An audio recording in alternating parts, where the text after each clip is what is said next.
Em nome do Pai, do Filho e do Espírito Santo. Amém. Vinde, Espírito Santo, enchei os corações dos vossos fiéis e acendei neles o fogo do vosso amor. Enviai, Senhor, o vosso Espírito, e tudo será criado, e renovareis a face da terra. Oremos. Ó Deus, que instruíste os corações dos vossos fiéis com a luz do Espírito Santo, fazei que apreciemos retamente todas as coisas segundo o mesmo Espírito e gozemos sempre de sua consolação por Cristo, Senhor nosso. Amém. Efésios 6, do versículo 10 ao 18. Finalmente, irmãos, fortalecei-vos no Senhor pelo seu soberano poder. Revesti-vos da armadura de Deus para que possais resistir às ciladas do demônio, pois não é contra homens de carne e sangue que temos de lutar, mas contra os principados e potestades, contra os príncipes deste mundo tenebroso, contra as forças espirituais do mal espalhadas nos ares. Tomai, portanto, a armadura de Deus, para que possais resistir nos dias maus, e manter-vos inabaláveis no cumprimento do vosso dever.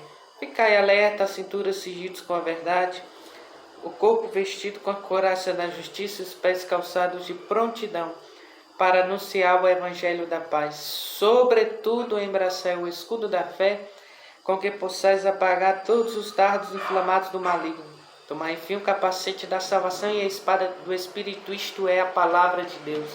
Intensificai as vossas invocações e súplicas, orai em toda circunstância pelo Espírito, no qual perseverar a intensa vigília de súplica por todos os cristãos. Glória ao Pai, ao Filho e ao Espírito Santo, assim como era no princípio, agora e sempre, por todos os séculos dos séculos. Amém.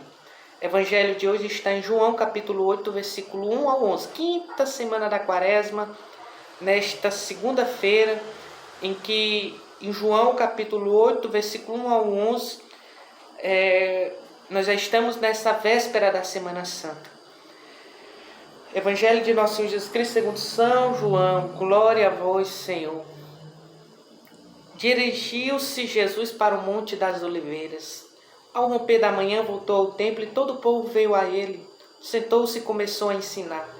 Os escribas e os fariseus trouxeram-lhe uma mulher que fora apanhada em adultério. Puseram-na no meio da multidão e disseram a Jesus: Mestre, agora mesmo esta mulher foi apanhada em adultério. Moisés mandou-nos na lei que apedrejássemos tais mulheres. Que dizes tu sobre isso? Perguntavam-lhe isso a fim de pô-lo à prova e poderem acusá-lo. Jesus, porém, se inclinou para a frente e escrevia com o dedo na terra. Como eles insistissem, ergueu-se e disse-lhes: Quem de vós estiver sem pecado, seja o primeiro a lhe atirar uma pedra. Declinando-se novamente, escrevia na terra. A essas palavras, sentindo-se acusados pela sua própria consciência, eles se foram retirando um por um até o último, a começar pelos mais idosos, de sorte que Jesus ficou sozinho com a mulher diante dele. Então ele se ergueu e, vendo ali apenas a mulher, perguntou-lhe: Mulher, onde estão os que te acusavam? Ninguém te condenou? Respondeu ela: Ninguém, Senhor. Disse-lhe então Jesus: Nem eu te condeno. Vai e não tornes a pecar. Palavra da salvação. Glória a vós, Senhor. Então a gente vê aqui neste evangelho uma riqueza muito grande, que é o Senhor que vem falar para nós neste tempo. Esta mulher foi apanhada em adultério. Lembre-se, Jesus está no Monte das Oliveiras, que é o mesmo monte da Quinta-feira Santa que Nosso Senhor chora no Horto das Oliveiras pelos pecados da humanidade. Nosso Senhor chora e soa sangue pelos pecados da humanidade. E diante de Nosso Senhor é apresentado quem é esta mulher que tinha caído em adultério. E eles, sabendo onde Jesus estava, levaram ela até Jesus para tentar Jesus, para colocarem Jesus em uma cilada, de modo que se Jesus, o lado que Jesus tomasse, sim ou se não, para o apedrejamento desta mulher, eles iriam acusar Nosso Senhor por seja o que for que Nosso Senhor decidisse. Mesmo que Jesus tivesse dito, a lei de Moisés disse para apedrejar, eles iriam encontrar uma forma de acusar Nosso Senhor. Mas só que Nosso Senhor não se deixa levar nem pela pressão, nem pelo respeito humano. Nosso Senhor é justo e ao mesmo tempo é misericordioso. E nosso Senhor não responde nada, nosso Senhor simplesmente escreve no chão. E é interessante notar isso, que é a única vez que nosso Senhor aparece escrevendo nas Escrituras. A gente sempre vê Jesus pregando, mas a gente não vê nenhuma passagem de Jesus escrevendo. Então essa passagem é uma passagem rara, é a única passagem que aparece Jesus escrevendo. E segundo alguns padres da igreja, fala que Jesus estava escrevendo os pecados da humanidade. E Jesus fala: se alguém que não tem pecado, atire a primeira pedra. Atire a primeira pedra aquele que estiver sem pecado. E Jesus continua escrevendo. Veja, foi se retirando um por um, a começar dos mais idosos, porque eles sentiram remorso na consciência, porque eles sabiam que eles não estavam isentos de culpa, que eles estavam condenando uma pessoa, sendo que eles estavam imersos no pecado. E nosso Senhor, com isso, está nos ensinando uma coisa muito interessante. Antes de sermos juízes do nosso próximo, nós devemos ser juízes da nossa vida. O juiz do nosso próximo é Deus. Nós devemos ser juízes da nossa vida. E ao invés de querer condenar uma pessoa, ao invés de ter essa atitude de ofender, de machucar, de falar mal, de difamar, de tirar a fama de uma pessoa por qualquer erro que ela tenha cometido, a gente deve acusar os nossos pecados. E é isso que a gente faz na confissão. Nós acusamos os nossos pecados. Nós somos juízes de nós mesmos quando fazemos aquele exame de consciência e acusamos os nossos pecados diante do confessor. E é esse o caminho que nosso Senhor está nos ensinando. O erro é erro. Nosso Senhor não foi conivente com o pecado. Pelo contrário, Ele até disse: vai e não tornes mais a pecar. Mas aquele erro não define aquela pessoa. Por isso a atitude de Jesus é uma atitude de misericórdia. A atitude de Jesus é uma atitude de acolhimento da pessoa e de rejeição ao pecado. Jesus não aceitou o pecado, não. Ele rejeitou o pecado, mas ele acolheu a pessoa, e a pessoa está acima do pecado. A pessoa não é aquele pecado que ela cometeu. Então que a gente tenha essa atitude de misericórdia. É isso que o Senhor quer nos ensinar, que o Senhor quer nos ensinar a termos essa atitude de misericórdia em relação ao nosso próximo. Tem 7 obras de misericórdia corporais e 7 obras de misericórdia espirituais. Façamos isso e a gente vai estar no coração misericordioso de Jesus.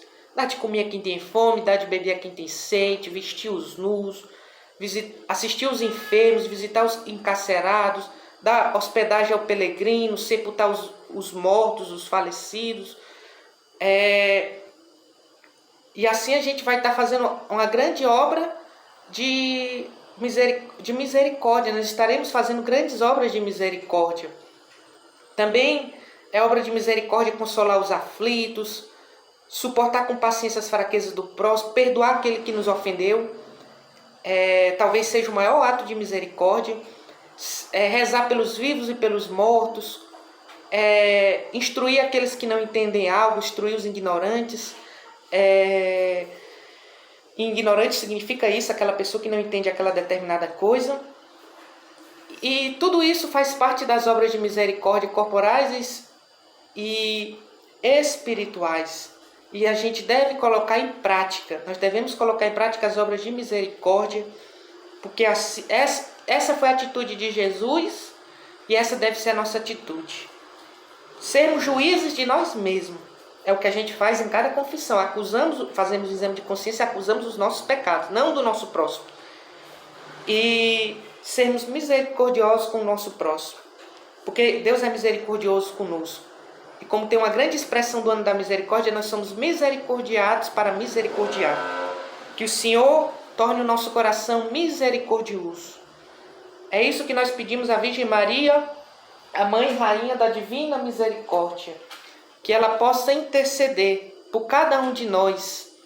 Tentei encontrar a imagem da Mãe da Misericórdia, mas que a Virgem, a Mãe da Misericórdia, possa interceder por cada um de nós, para que sejamos instrumentos de misericórdia. Que ela interceda por mim e por você, para que a gente não julgue o próximo, mas julguemos a nós mesmos, fazendo o nosso exame de consciência, se confessando, e tenhamos essa atitude que Nosso Senhor teve.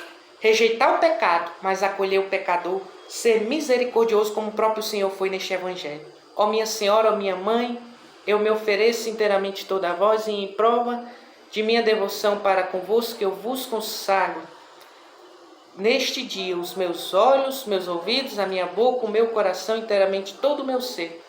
Porque assim sou vosso, incomparável Mãe, guardai-me e defendei-me como coisa e propriedade vossa. Amém. Que São Padre Pio possa interceder por você. Ele que era grande instrumento de misericórdia, porque se dedicava muito ao sacramento da confissão. São João Paulo II e Santa Faustina, rogai por nós. Santa Maria Madalena e São Padre Pio, rogai por nós. Santa Teresinha, rogai por nós. Nossa Senhora das Graças, intercedei por nós. Jesus, eu confio em vós. Em nome do Pai, do Filho e do Espírito Santo. Amém.